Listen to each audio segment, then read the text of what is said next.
Hey guys, let's analyze Letitia James' case. Now, this one's going to be interesting. We're diving into the unfolding story surrounding New York Attorney General Letitia James, who just made her first court appearance over some serious allegations of bank fraud and false statements. Yeah, you heard that right. One of the most powerful legal figures in the country, now facing criminal charges herself. So, what's really going on here? Let's unpack it together and see what this case could mean, not just for her, but for politics, justice, and trust in the system. So, Letitia James, a name we've all heard before. She's been a major player in U.S. politics, known for her high-profile legal battles, including the civil fraud case against President Trump and his company that led to some hefty penalties. For supporters, she's been a symbol of accountability, someone who takes on the powerful without fear. For critics, though, she's often seen as politically driven, especially when it comes to cases involving Trump and his allies. But now, the tables have turned, and it's James herself sitting on the defendant's side of a courtroom. According to the federal indictment filed in Virginia, James is accused of bank fraud and making false statements to a financial institution, both very serious charges. The case revolves around a home she bought back in 2020 in Norfolk, Virginia. Prosecutors claim that when she applied for her mortgage, she said the property would be used as a second residence, something that typically qualifies for lower interest rates and better loan terms. But investigators say she actually rented it out, which would make it an investment property instead. And here's where the numbers come in. They say she saved about $18,900 in total because of that misrepresentation. Now, when you hear that, it almost sounds minor, right? I mean, $18,900 compared to the kinds of figures we usually hear in political scandals isn't exactly massive. But in legal terms, intent is everything. If prosecutors can prove that she knowingly misled the bank, that's fraud. Still, her defense team says the case is absurd, that the property was indeed a secondary home, and the government is stretching the definition just to make something stick. And it's not hard to see why this has become such a big talking point. Here's where it gets really political. Letitia James was indicted by the U.S. Attorney's Office in the Eastern District of Virginia, but that's not where the controversy ends. Reports suggest that the previous U.S. attorney there declined to bring charges. Shortly afterward, that attorney was replaced by someone who's been described as closely aligned with President Trump's circle. That's when the indictment moved forward. Coincidence? Maybe.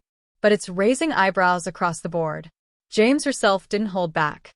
She called the charges a desperate political stunt and accused the Justice Department of being weaponized to go after her, a phrase that sounds familiar, right? We've heard similar claims before, but usually from the other side. So, this situation flips the script in a way that's hard to ignore. Let me ask you something. Do you think this case is a legitimate prosecution, or does it feel like political payback for her role in going after Trump? The reactions have been mixed. Some legal analysts say the charges seem unusually aggressive for what they call a technical misstatement, the kind of thing that's usually handled with a fine, not a federal indictment. Others argue that no one should be above the law, not even the Attorney General of New York. And that's fair too. But that's where the bigger question comes in. When politics and justice overlap, how do you separate accountability from retaliation? Now, legally speaking, she faces up to 30 years in prison on each count and up to $1 million in fines. But let's be real, that's the maximum penalty. Even if convicted, sentences for first-time offenders in cases like this are usually far lighter. Still, the damage to her career could be huge. She's already facing calls to step aside while the case plays out, though she's refused, saying she'll keep doing her job.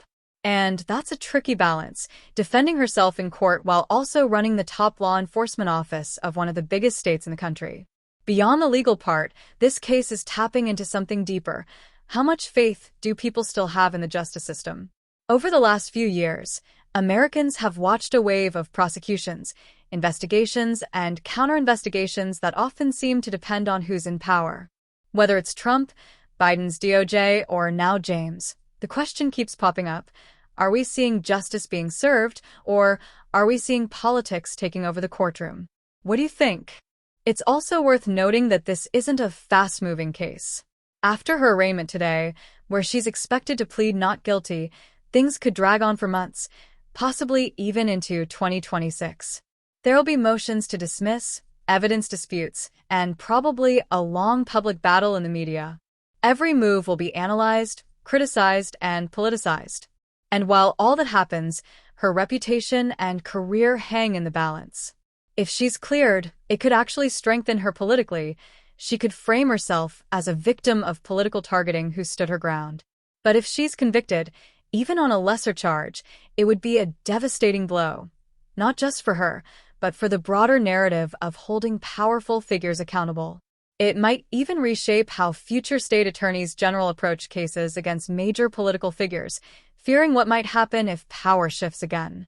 So, as this case unfolds, it's not just about Letitia James. It's about trust, fairness, and how much politics we're willing to tolerate in our justice system.